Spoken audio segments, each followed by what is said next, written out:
ঝর্ণা ঝর্ণা সুন্দরী ঝর্ণা, তরলিত চন্দ্রিকা চন্দন বর্ণা।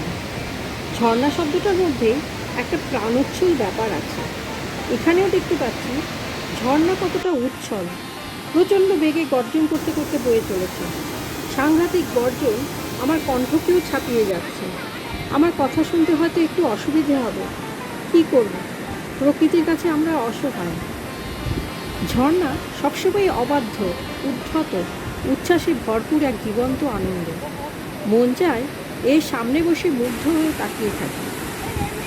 ঝর্ণার মতো এমন রোমাঞ্চকর প্রাকৃতিক শোভা পৃথিবীতে খুব কমই দেখা যায়। পাহাড়ে ঝর্ণার ঝমঝম ছন্দে তৈরি হয়েছে কত গান, কত কবিতা। ঝর্ণাকে নিয়ে আমাদের আবেগেরও অন্ত নেই। তাই তো বর্ষায় দেশ দেশান্তর থেকে মানুষ ছুটে চলে যায় ঝর্ণার রূপ প্রত্যক্ষ করতে। তারা চায় একটু ঝর্ণার ছোঁয়া পেতে, তাকে একটু আলিঙ্গন করতে। ঝর্ণাধারায় সিক্ত হয়ে কিছুক্ষণের জন্য ভেসে চলে যেতে চায় প্রশান্তির সাগরে। ঝর্ণা আমাদের শিখিয়ে দেয় কিভাবে সব বাধা পেরিয়ে এগিয়ে যেতে হয়। তাই ছোট বড় যেমনই ঝর্ণা হোক, তার সামনে দাঁড়িয়ে জলের ছিটে মেখে শরীর মন ভিজিয়ে দিতে কিন্তু দারুণ লাগে। ঝর্ণার ঝমঝম শব্দ নিমেষেই দূর করে দেয় যান্ত্রিক জীবনের অবসাদ। বিস্ময়কর এক অনুভূতি শিহরণ জাগে ঝর্ণার সামনে দাঁড়ালো।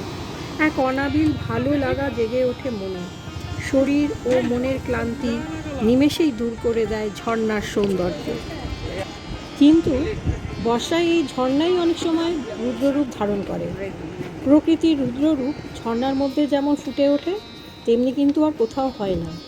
পাহাড়ের উঁচু থেকে নিচে পড়া জলের স্রোত যে এক বিশাল শক্তির প্রকাশ। ঝর্ণার গর্জন, সাদা ফেনায়িত জল আর চারপাশের শূন্যতা মিলিয়ে এমন এক দৃশ্যের সৃষ্টি হয়, তা একই সাথে মনোমুগ্ধকর কিন্তু ভীতিপ্রদ। এমন দৃশ্য মনে করিয়ে দেয় প্রকৃতি যেমন শান্ত, তেমনি সে অপরাজেয় ও অবিশ্বাস্য শক্তি।